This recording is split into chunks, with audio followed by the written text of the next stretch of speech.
Greetings, folks. Dustin Cormier here. Welcome to another episode of How to Rock Astrology. Today we're going to start on our introduction given by the authors on Light on Relationships, the synastry of Indian astrology. As I said, I'm focusing primarily with these readings on this wonderful introduction and this philosophical backdrop that the authors give in this book. And this is the start of it. Introduction. Unas nacen con estrella y otros nacen de estreladas. This is a quote that means, some are born under a star and some are born seeing stars. It's a traditional saying in New Mexico. Life demands that we relate perpetually to our world.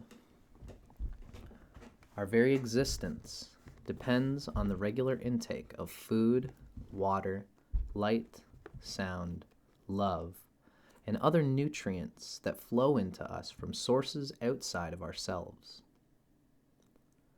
Each of us, in turn, influences our environment as we communicate, fabricate, move, excrete, create, and perform all the other activities that constitute our lives.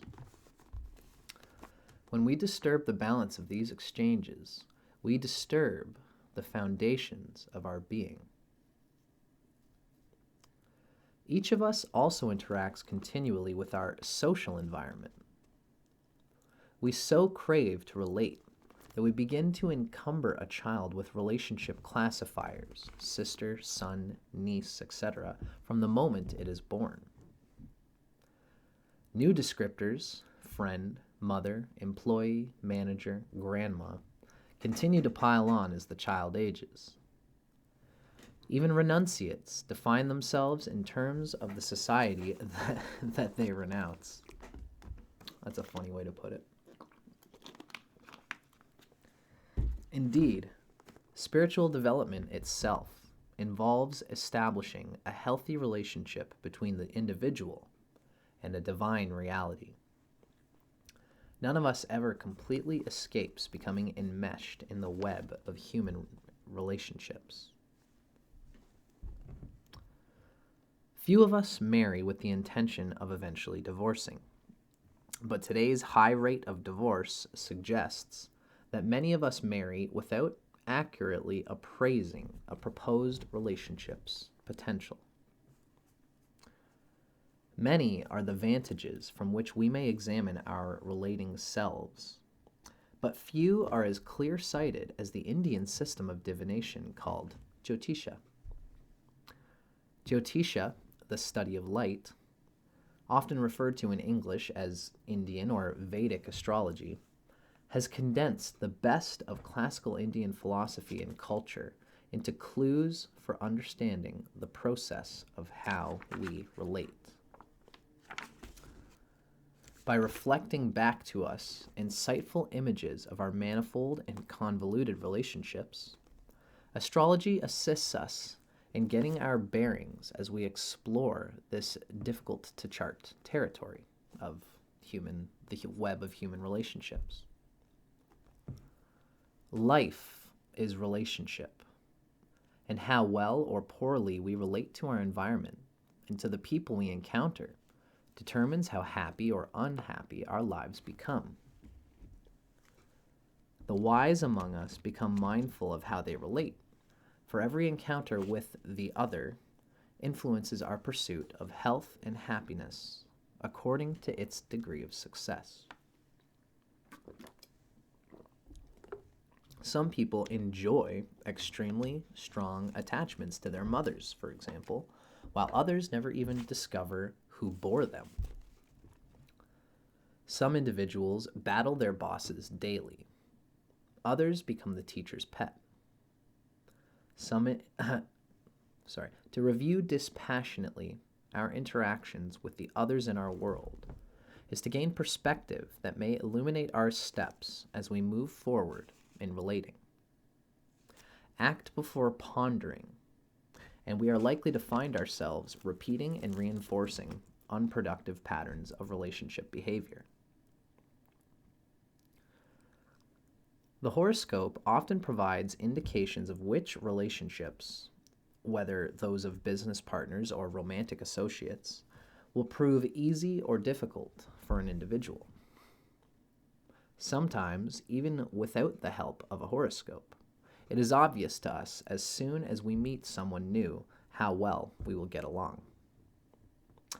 At other times, first impressions prove less reliable. Some combinations that seem hell-bound at first mature into enjoyable, supportive, long-term alliances. Others that start with great expectations under ideal circumstances end, finally, in disarray, disappointment, or tragedy. Jyotisha is an excellent barometer for measuring relationship climate. It can often foresee which associations will generally enjoy clear skies and calm seas, and which are likely to be in for rough weather. Jyotisha also forecasts changes in the atmosphere of existing relationships and can suggest whether these shifts are likely to be for the better or for the worse. While horoscopes reflect the full gamut of human experience, relationship questions are among the most frequent that astrologers hear from a client. A good astrologer can generally provide percipient answers to a wide range of relating inquiries, including, will I marry? Will I divorce? Will my secret affair be discovered? How will I get along with my children, my business partner, my new neighbor? Jyotisha is still frequently employed in modern India to evaluate the likely successes of all manner of business, marriage, progeny, and friendship relationships, including such exceptional liaisons as the question of which surgeon to select for an operation. In the following pages, we will touch upon several of these sorts of indications and interactions. Most frequently, however, classical Jyotisha applies relationship analysis to a potential couple's marriage prospects. And this, therefore, is really the main focus of this book. As natural and necessary as it may be for humans to relate, few of the fundamental social rules of relating seem to be inborn in us. Most must be learned, a fact which has had our species agonizing since the dawn of human socializing. Rules that permit certain interpersonal relationships and prohibit others help societies persevere, protect, and defend their integrity and to preserve their integrity. A society that loses the ability or the will to enforce its rules usually unravels quickly as a result. We've seen this frequently, both in traditional cultures traumatized by invasion or colonization, and even in dominant cultures that descend into decadence. Very insightful. We see this very scenario acting itself out today in our own post-industrial virtual reality society. As a society's rules of relating deteriorate, those members who seek relationship guidance are thrown back to their inner resources. Today, most Westerners choose with whom and how to relate on the distressing basis of fleeting attraction or repulsion. Follow your heart. Trust your intuition. This may be sage advice for the seasoned heart and for the skilled intuition. If you try to choose a life partner in haste, however, on the basis of idiosyncratic desire, you may live to repent, for stable, lasting family ties cannot be built on fascination alone. Fortunately, mature astrological assessment of relationship potentials and pitfalls using the time-tested techniques of Jyotisha as well as other Western and other cultural methods, can often enlighten blind emotions and enliven feeble perceptions. Astrology appeared among humans while civilization still lay in its cradle, and has endured the growth and decline of all manner of human organization. The observations of many generations of astrologers have accumulated a rich mass of implications for every sort of affinity permutation. I love the writer. I love the writers in this book. Jyotisha emanated from one of the world's most oldest known societies, and its practitioners have had ample opportunity to refine both the techniques and the spirit of their relationship analysis.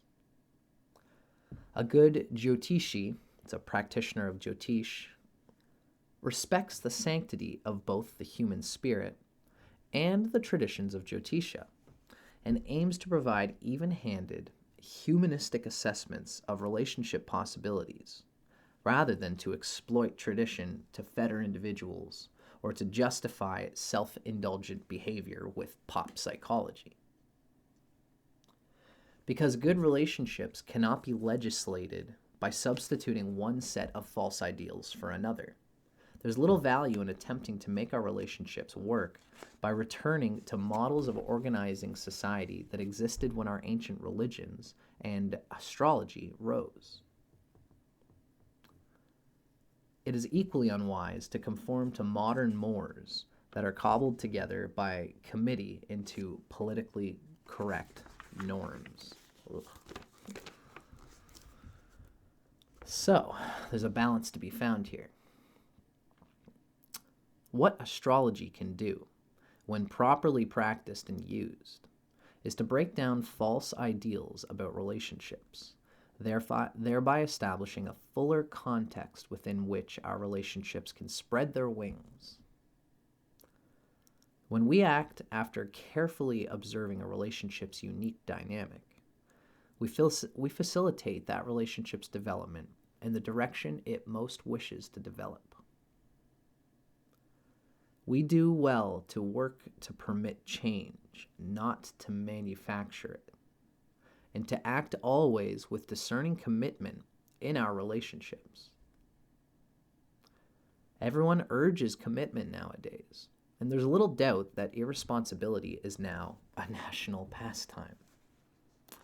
Foolish commitment to a destructive relationship that can ruin us, however, is really mere excess in the opposite direction.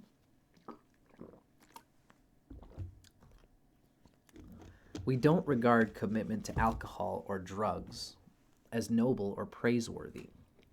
So why should we see commitment to a relationship situation that is bitter as somehow better? Responsible divorce should continue to find a place in a compassionate society, and awareness of why such divorce became necessary should be encouraged in the detaching partners. Intelligent astrological assessment of relationship can often help to clarify the difference between a relationship that is compulsive but negative and another that, with effort, can become positively rewarding over a reasonable period of time. Commitment becomes essential once we find a fertile relationship situation in which we know we can grow and do well. For patience is as necessary for a relationship as it is for an oak tree. Driven by two mutually exclusive drives for union and for freedom, each human must find that space where this paradox eases into equipoise. Superb flavors, rasa, arise when richly textured opposites juxtapose. Transmutation, whether of personal chemistry into relationship alchemy or grapes into wine, requires the passage of time. A matured, mellow wine refreshes the palate as surely as an immature or chemically aged wine leaves an acrid aftertaste. Some might say that wine is wine, but you can taste it regardless. Today's experts may emphasize how pain-free and trouble-free the optimum relationship must be. But relationships often grow best in soil that has been enriched with the manure of healthy tribulation. For the sweetness of the lilac is born from the rankness of the compost. To expect perfection in any human relationship is as futile as to expect perfection from human life. All of us are imperfect, and we all create imperfect relationships. We are best advised to erase from our minds any idea of perfect balance, Venus in Virgo, and dedicate ourselves instead to discovering how to usher a dynamic, working, living balance into our interactions.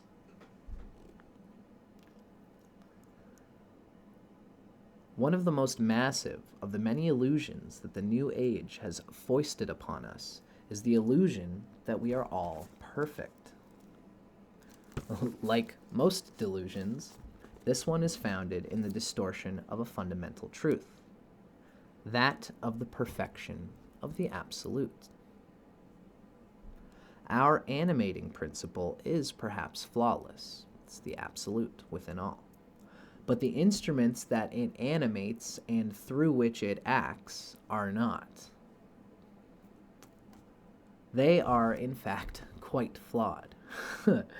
Senses that can perceive only a limited range of perceptions, and minds that can selectively distort or delete parcels of the data thus received, all within a body whose functions progressively diminish and ultimately collapse within less than a century.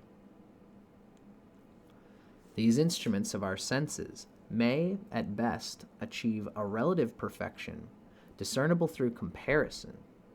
My body is stronger than yours. This relationship is better than the last, and so on and so forth. Undue comparison, however, is as sure a path to dissatisfaction as a reasonable acceptance of circumstances, including relationships, is the royal road to contentment. Okay, I see. Undue comparison, however, is as sure a path to dissatisfaction as a reasonable acceptance of circumstances, including relationships, is the royal road to contentment. Now, we would call that a chapter in our reading so far. I'm going to end this for now. Looks like I have one more little bit here to go, so I'm going to read this last little bit before ending this part of this chapter of the introduction. And it relates to fate and free will.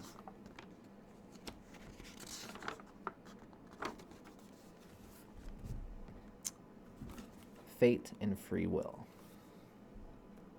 In the philosophical matrix from which this book draws its insights, every living, and that's the Veda, every living being displays both fate and free will to an extent that it is determined by its degree of self-awareness. Traits that seem almost ingrained in our personalities often seem, in fact, to possess a life of their own. They appear to be fated to occur.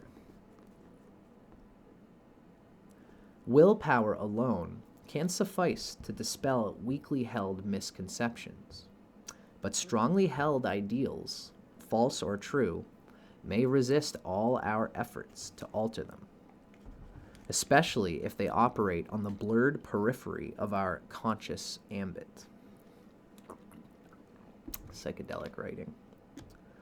While our fate represents the sum of the impending effects of our past actions, Our free will equals our potential to make and execute plans to improve our personal situation by performing present and future actions. The sum of all of our actions is karma, is our karma.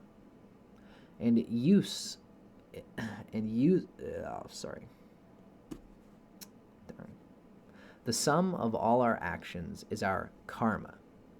Here, we strip all the glib modern connotations of the word karma and use it in its traditional Indian sense of action, and, by extension, the effects of that action. The individual karmas that two partners bring to the dance floor work with the shared karmas that the couple generates by working together through the relationship's dance steps. A good partnership is one in which the two or more people involved act predominantly to facilitate each other's positive, beneficial karmas. In a poor relationship, the partners tend instead to activate one another's unhealthy, destructive karmas. Simple and makes sense, right?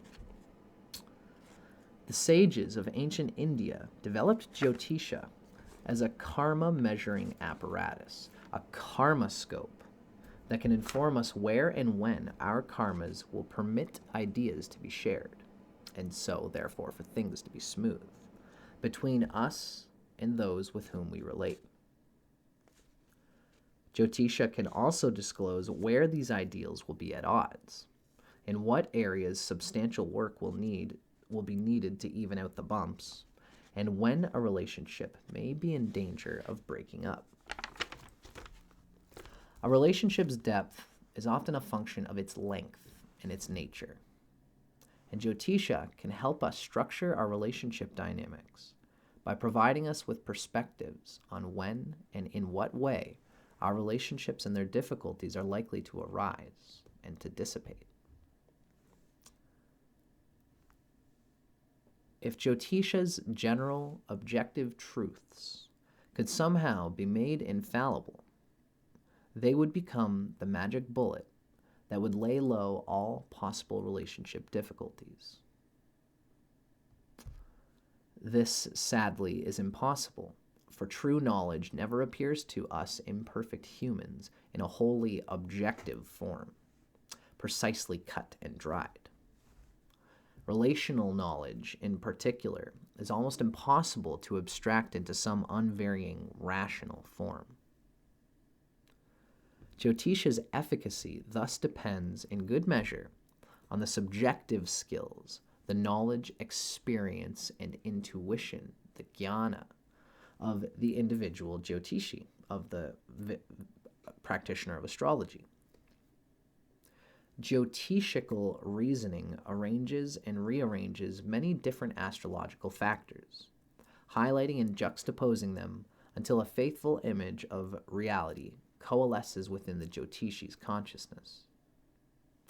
Good Jyotishis perform a strong act of personal power to animate a horoscope's realities and help dissolve any of the client's long-held unrealistic fantasies. In the pointed words of our Jyotisha guru, to try to create the four-dimensional reality of a person's life from the two-dimensional symbols on a piece of paper is no joke. Very psychedelic way of putting it. Really comes from a place of wisdom. So, ladies and gentlemen, this has been half of our introduction. Stay tuned for the next episode in the series, and we're going to go through the rest of the introduction in our next episode. Hope you enjoy. See you soon.